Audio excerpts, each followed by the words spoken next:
Dans cette vidéo, je vais vous parler d'un roman de Noël qui ressemble beaucoup à un Cozy Mystery.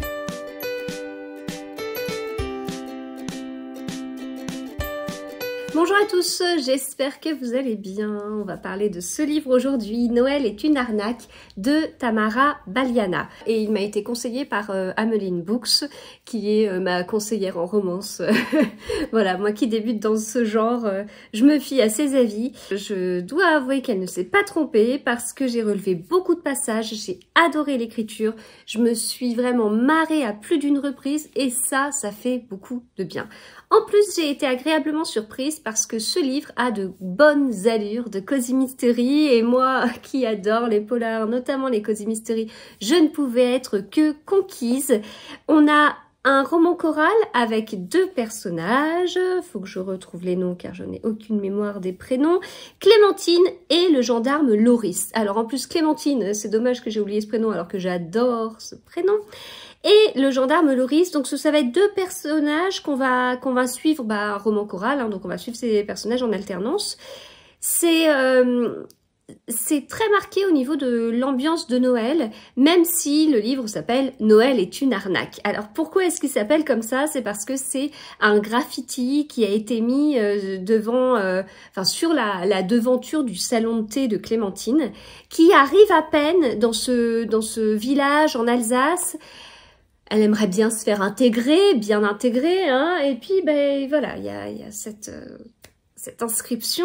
Donc c'est comme ça qu'elle va rencontrer le gendarme qui aurait voulu lui dire c'est bien gentil, mais faudrait quand même enlever ça. En final, il l'a dit d'une autre façon puisqu'il a rencontré Clémentine et que déjà avant même de lui parler, il commençait à bien l'apprécier.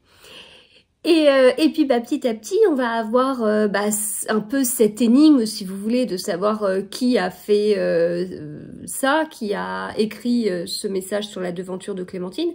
Mais c'est pas l'énigme principale. On va avoir autre chose de bien plus important, une enquête en fait à mener.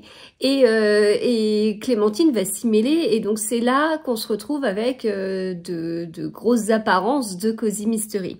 On est sur certes une romance aussi, pas une romance avec scène explicite, et oui, moi je vous dis, je me répète, mais j'ai vraiment bien adhéré avec l'écriture, j'ai bien adhéré avec les personnages, j'ai relevé beaucoup de passages, donc c'est vraiment un livre que j'ai adoré. Le hasard fait que depuis que j'en ai parlé dans mon vlog, vous êtes plusieurs à venir me faire un message privé sur ce livre, et pour me dire « Oh, Noël est une arnaque !» et j'avoue qu'au moment où j'ouvre le message pour regarder ce que vous avez écrit, mes yeux se posent sur arnaque Noël. Je me dis c'est pas vrai, je me retrouve encore avec quelqu'un qui aime pas Noël et qui va me dire tu lis que des livres de Noël. Enfin, ouais, vous voyez un peu le truc parce qu'il y en a. Il y a vraiment des gens qui reprochent ça. Et il me faut toujours un petit temps d'adaptation en me disant mais non, bien sûr, la personne parle du livre Noël est une arnaque et ce livre il est tellement bien. Voilà, donc maintenant moi j'ai envie de découvrir d'autres livres de l'autrice. Je suis totalement conquise pour partir sur d'autres titres et puis je vous parlerai de ça prochainement. Voilà.